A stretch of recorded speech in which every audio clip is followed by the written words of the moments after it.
साथियों, कहानी मंच में आपका फिर से स्वागत है। आइए, आज आपको सुनाता हूं बर्बरीक से खाटू बाबा बनने तक की कहानी। साथियों, ये लेख प्राचीन ग्रंथ और अन्य प्रकार की धार्मिक पुस्तकों से संग्रह करके बनाया है। इसे आप कहानी के रूप में देखें। महाभारत के युद्ध के दौरान बर्बरीक ने अपनी माता अहिलावती के समक्ष इस युद्ध में जाने की इच्छा प्रकट की। जब मां ने इसकी अनुमति दे दी, तो उन्होंने माता से पूछा, मैं युद्ध में किसका साथ दूं?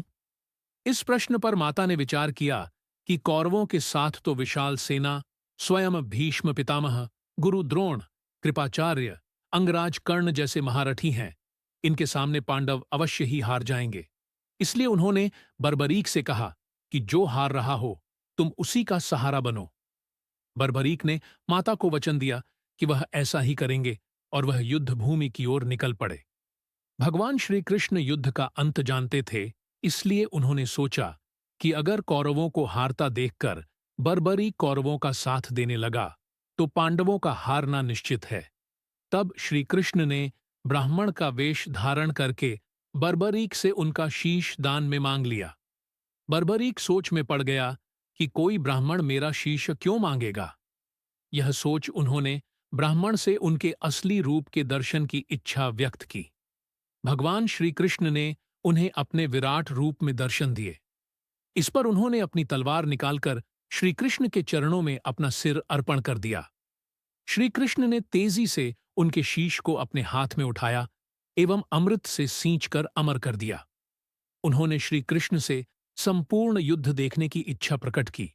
इसलिए भगवान ने उनके शीश को युद्ध भूमि के समीप ही सबसे ऊंची पहाड़ी पर सुशोभित कर दिया, जहां से बर्बरीक पूरा युद्ध देख सकते थे।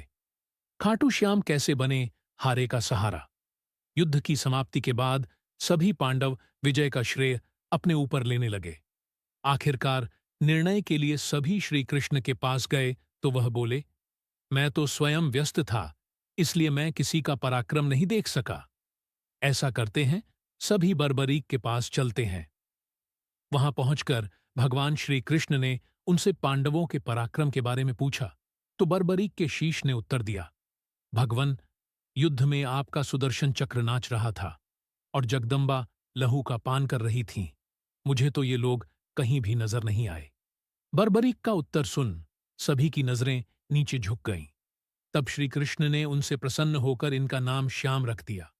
अपनी कलाएं एवं अपनी शक्तियां प्रदान करते हुए भगवान श्री कृष्ण ने कहा कि बर्बरीक, धरती पर तुमसे बड़ा दानी न तो कोई हुआ है और न ही होगा।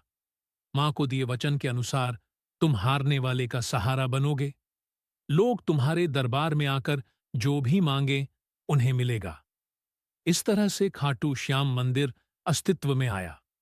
कहानी अच्छी लगी तो हमारे इस चैनल को एक लाइक और एक सब्सक्राइब जरूर करें। अपना प्यार और सपोर्ट